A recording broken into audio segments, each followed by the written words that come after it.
Why does Contractor A do so much better financially than Contractor B? They're in the same business. Their businesses are the same size. They're in the same town. And both contractors have the same skill level. Each can do an adequate job for their clients. But Contractor A lives a smooth, happy life. He has more quality jobs coming in than he can do, and he has all the accoutrements of a successful business person. He uses my minimum effort, maximum results marketing program and choices menu pricing to quote his work. He's a contractorpreneur.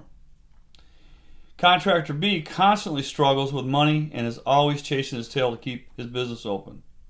He has to take whatever jobs come in fear of not getting enough work to pay his bills, and hopefully there will be some money left over for him to pay him some salary. He can't find the time to learn to market his business properly. He doesn't understand what it takes to be a contractorpreneur.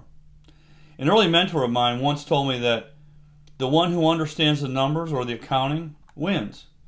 And he was so right. You have to do that. But here's the problem.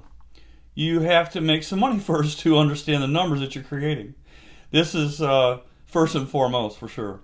Nothing happens in a business without the money coming in, other than bankruptcy, I suppose. So let's change my mentor's statement to the one who understands the marketing wins. Contractor A understands that there's not a more important task in your service or contracting business than to have enough work coming in that you have to turn some down. Whoa. Turn work down? Just hear me out, okay? In your field of expertise, there are different levels of work. Levels that pay well and levels that pay less than well. Let's take a house painter, for example. A house painter that paints new construction houses is paid by far less than a professional remodeling painter. The remodeling painter has a higher skill level in order to accomplish his trade and is paid much better than a construction painter. Another example would be an automotive cleanup shop. The cleanup shop that just washes cars without attention to much detail gets paid by far less than the specialty detail cleanup shop does.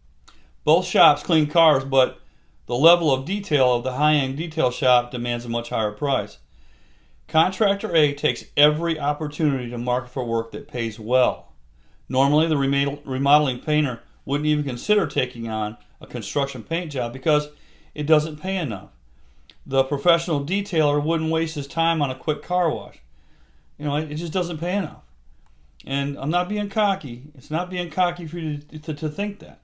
It's knowing what level you want your business to be. It's knowing your market and having confidence in your marketing skills.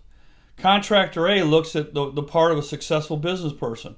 Now, I'm not talking about wearing a suit to work, of course. We do get dirty for a living in most cases in the service and contracting business, but his hair and beard is neat, and he's wearing a logoed polo shirt with comfortable cargo pants, and the outfit fits him very well, and he feels good in it. He knows he looks good in it.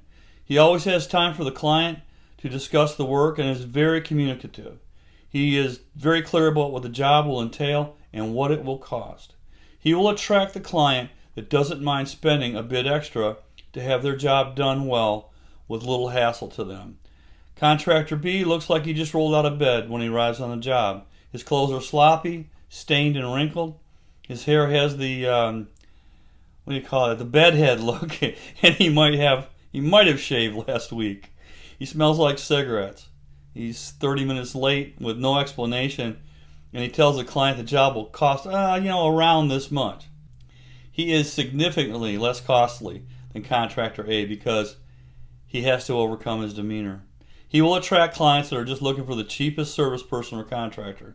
Meanwhile, his service vehicle is leaking oil on the client's driveway. From how you appear personally to the ads you take out to compel your potential new clients to call you is all marketing. Marketing and advertising has to be a constant. The successful service provider or contractor never stops marketing. It's just an ongoing thing. Now, you might slow it down some when you're super busy, but you never stop it. Your marketing is a lot like fishing. And you find out where your marketing works best like a good fishing hole. You keep a bobber in your marketing pool to catch as many leads as you can. You bait your hook in the marketing pool to catch exactly what you want. Just as you wouldn't use a worm to catch a shark, you wouldn't use a shark to catch a minnow. In other words, you want to specifically market for the jobs that pay the best. You want to find the fishing holes or marketing avenues that best bring in those specific, well-paying jobs for you. Again, much like fishing, even your most focused marketing will bring in jobs that you may not want.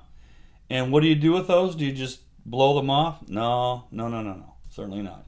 See my video on working with subcontractors for a nice return on those calls without killing your body. You'll love this concept, I promise. Okay, well that's it for this week, folks, and thanks for being here. You know, I really appreciate it. Please subscribe and ring that bell too. I'd like for you to do that because I'm just constantly creating content that will come out to you. It'll keep your existing or future business rolling smoothly. And if you have a question for me, just leave it in the comments, or you can even drop me a line at scott@contractorpreneur.com. Hey, super proud to be able to help you in any way I can. Please subscribe, and I'll see you in the next video. Take care.